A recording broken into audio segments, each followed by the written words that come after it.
Girlfriend আছে কার কার দেখি হাত তোলো।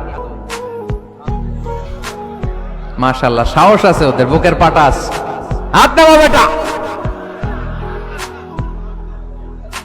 এই গার্লফ্রেন্ড বয়ফ্রেন্ডের সাথে আমাদের কোনো সম্পর্ক, আমরা বিয়ে করব। কি করব? বিয়ে করব। চেয়ারম্যান সাহেব বিয়ে করাই দিন এগুলোরে, আপনার দায়িত্বে দিয়ে গেলাম। এই গার্লফ্রেন্ড বয়ফ্রেন্ড এগুলো ইসলামের কালচার নয়। বিয়ের চেয়ে ভালো কাজ পৃথিবীতে হতে পারে। বিয়ে করতে গেলেই বাপে বলে আগে নিজের পায়ে দাঁড়া। তো এতদিন ও কার পায়ে দাঁড়াইছে? ছেলে মেয়েদেরকে সাহস দেন, ছেলেও পড়বে। ওই যে একজন চিল্লান দিয়ে উঠছে, ওর কমন পড়ছে, কমন পড়ছে। মাশাআল্লাহ। গার্ডিয়ানরা যারা আছেন ওদের দুঃখ কষ্ট একটু বুঝছেন আপনারা, মিলাই দিয়েন ওদেরকে, বিয়ের পিড়িতে বসায় দিয়েন। বিয়েতে কল্যাণ, বিয়েতে বরকত। বিয়ের মতো ভালো কাজ হতে পারে না। সব নবীরা বিয়ে করেছেন। আর নিকাহ মিন সুন্নতি, বিয়ে আমার সুন্নাত। ফামান রাগিবা আন সুন্নতি ফালাইসা মিন্নি, যে আমার সুন্নতকে ভালোবাসে না সে আমার উম্মত হতে পারে না। বিয়েটাকে সহজ করে দেন।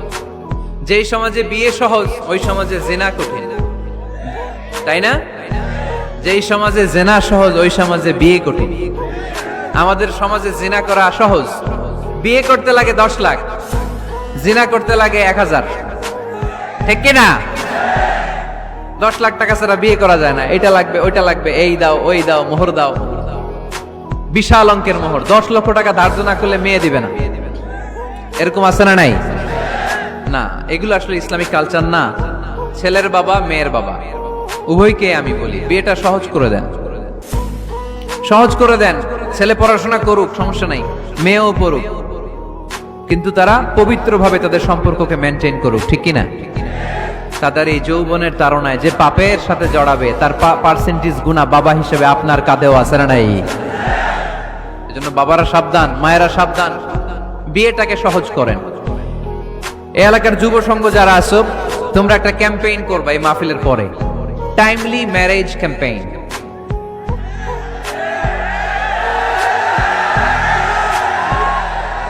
Timely marriage campaign. সময় মতো বিয়ে দিতে হবে, দেরি করা যাবে। বাপ মা বুঝে না, একজনকে হুজুর আব্বাই বুঝে না। গার্ডিয়ান যারা আছেন একটু সদয় হন। ওরা যে পাপের সাথে, পাপের রাস্তা যে ওরা চিনে যাচ্ছে, পাপের পথে যে জড়িয়ে যাচ্ছে, আল্লাহর সুপ্রিম কোর্টের কাঠগড়ায় আসামি করে আল্লাহ সেদিন আপনারে দাঁড় করাবে। ওয়াল্লাযীনা হুম লিফুরুজিহিম হাফিজুন, দে গার্ড देयर প্রাইভেটস।